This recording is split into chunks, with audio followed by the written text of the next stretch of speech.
हैं जो कि ज़्यादातर इम्पोर्टेड ही होते हैं, 90% उसमें इम्पोर्ट होता है, उसके ऊपर भी हमने कहा कि यार जितना ले रहे हो उसके आधे लो। आधे की वजह यह थी कि मेरे पाकिस्तानी उसमें काम करते हैं, मैं उनकी नौकरियां तो ज़ाहिर है नहीं छुड़वाना चाहता था। हमने उनसे बातें की कि यार देखो नौकरियां नहीं ख़त्म करना लोगों की। उन्होंने कहा ठीक है। उन्होंने हमसे बड़ा ताउन किया है, मैं इसका शुक्रगुजार हूँ पाकिस्तान के तमाम इंपोर्टर्स का। अच्छे लोग होते हैं, टैक्स पेयर देते हैं, आधे से ज़्यादा हमको टैक्स जो है पोर्ट पे मिलता है, और पूरे का पूरा टैक्स हमको इंपोर्ट गुड जब सिस्टम के थ्रू होता है उसके बिला उस पर मिलता है। बाकी पाकिस्तान के अंदर अल्लाह की मेहरबानी से हम में से कोई भी आदमी जो है वो या कोई भी बहन जो है टैक्स देने के लिए तैयार नहीं है।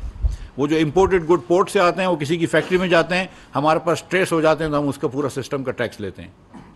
और उस टैक्स लेने की वजह से हमने अपनी मईशत को अनकम्पेरेटिव, जिसकी वजह से क्योंकि हम इंपोर्ट को इतना मुश्किल कर दिया, हमने महंगा कर दिया, तो लोग यहीं पे बेचने से मुनाफा कमाते हैं, एक्सपोर्ट कोई भी नहीं करता। हम वहाँ से भी वैसा भी टैक्स इंशाल्लाह लेके आएंगे कि जिसमें अगर आप 10% भी एक्सपोर्ट नहीं करेंगे तो थोड़ा सा आपसे ज़्यादा टैक्स लेंगे, वो भी हम लेकर आएंगे इंशाल्लाह ताला। ये मैं अभी से कह रहा हूँ आपको। मगर हमने जो चीज़ करनी थी वो करके दिखा दी। आज के महीने में अल्लाह ताला की मेहरबानी से कल शाम तक इस पाकिस्तान में 3.4 बिलियन डॉलर्स गए थे बैंकिंग सिस्टम से, और 4.1 बिलियन डॉलर्स आए थे। मतलब we had more money coming in, 600-700 million dollars more coming in then going out. आप इंपोर्ट्स देख लीजिए, पिछले साल से मेरे ख्याल से 20% कम है परसों तक के, लेकिन एक्सपोर्ट 5% अल्लाह की मेहरबानी से ज़्यादा है।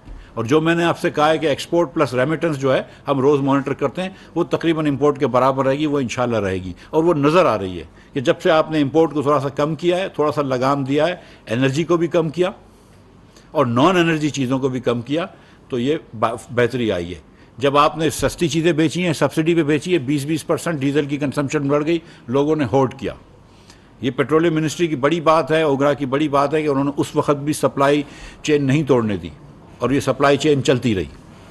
और ओगरा एक फार्मूले के तहत प्राइस बढ़ाती है। कल प्रोग्राम में, मैं परसों शायद किसी टीवी के प्रोग्राम में, जियो के प्रोग्राम में गया था शहजाद इकबाल के, तो उन्होंने मुझसे पूछा कि प्राइस का क्या होगा। तो मैंने उनसे ये गुजारिश की थी कि मैं 1 रुपया भी टैक्स मजीद नहीं लगाऊंगा, ना लेवी लगाऊंगा। तो आज सुबह जब कल रात को जब पेट्रोल की 6 रुपये प्राइस बढ़ी है, डीजल की 8 आने कम हुई है, मेरे ख्याल से कैरोसिन में और लाइट डीजल ऑयल में से भी एक चीज़ की कम हुई है, एक चीज़ की कम बढ़ी है, 6 रुपये कुछ पैसे, 6 रुपये 72 पैसे, तो 6.75 रुपये। तो वो हामिद मीर साहब जो थे, मेरे भाई हैं, बड़े जय्यद सहाफ़ी, उन्होंने कहा कि आपने तो कहा था कि प्राइस नहीं बढ़ेगी। मैंने ये नहीं कहा था कि प्राइस नहीं बढ़ेगी, मैंने कहा था टैक्स नहीं लगाऊंगा। लेकिन, और आप लोगों को ये सिस्टम पता है, लेकिन नहीं पता तो मैं फिर आपके सामने, वो पाकिस्तान आपके तवज्जुह से पाकिस्तानी कौम के सामने भी रख देता हूँ कि oil and gas regulatory authority OGRA जो है वो एक प्राइस हर 15 दिन के लिए डिटरमिन करती है। ये एक सिस्टम चल रहा है। पहले ये ब्रांड के ऊपर होता था, अब जो है ये प्लेट्स के ऊपर होता है। पिछले 2-3 साल पहले जब शॉर्टेज हो गई थी तो पीटीआई के ज़माने में ये एक शॉर्टेज के ख़त्म करने के लिए इन्होंने ये प्लेट्स के ऊपर डाल दिया। सिंगापुर में एक मार्केट है प्लेट्स की मार्केट, जिसमें रोज़ शाम को 5 बजे पाकिस्तान के टाइम पे 6 बजे हमको पता चलती है कि वो मार्केट कितनी थी।